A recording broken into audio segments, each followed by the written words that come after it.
Salut tout le monde et bienvenue dans cette vidéo. Donc aujourd'hui, par rapport aux trucs et astuces sur Blender 4, nous allons continuer l'apprentissage. Cette fois-ci, on va voir ce qu'on appelle le moreless. Qu'est-ce que ça veut dire? Eh bien, en fin de compte, je vais venir ici au niveau de mon cube. Je vais me mettre ici en sélection face. Je vais faire ici un GX. Vous allez voir, c'est assez simple. Faire quelque chose dans ce style-là. Voilà, par exemple. CTRL A si on veut appliquer le scale. OK. Et là, je vais mettre en mode édition. Je vais faire Subdivide et je vais le subdiviser 10 fois. Extrêmement intéressant, ça vous permet de rapidement pouvoir récupérer une information si besoin. Alors par exemple, je vais venir, alors je vais mettre plutôt ici en mode vertice, non, en mode face, pardon, je cherchais, ce qui est intéressé, c'est lui.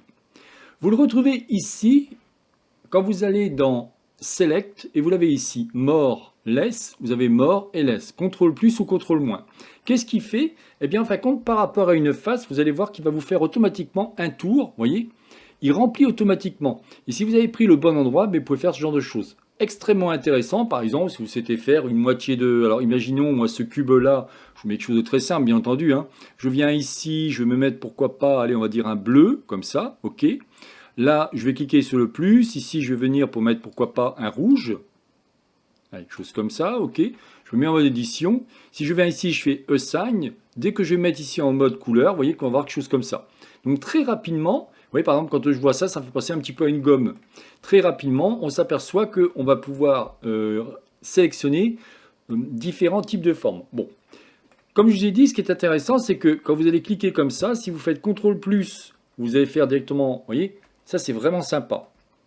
Bon, vous allez me dire que par rapport à cette forme, il n'y a pas vraiment d'intérêt par rapport à ça. On va pouvoir faire ça différemment. On pourrait effectivement se mettre ici en mode wireframe, récupérer celui-ci, faire quelque chose comme ça, par exemple. Donc si je mets plutôt en mode vertice, en se mettant correctement, bien entendu, parce que là je vais un peu vite, voilà, vous voyez, on peut faire ça. Et après, on va pouvoir choisir ce qu'on veut, pourquoi pas. Je vais vous montrer un modèle un peu plus complexe pour vous montrer que celui-ci a vraiment une utilité. Quand je viens donc dans mon nouveau fichier, vous voyez, par exemple, on va prendre le cas de cette fourmi. Imaginons ici, j'aimerais, pourquoi pas, récupérer donc ces deux faces-là, et puis je voudrais aller jusqu'ici. Ben là aussi, avec le plus-moins, vous allez voir qu'on va pouvoir faire ce genre de choses. Donc c'est vraiment sympa par rapport à ça.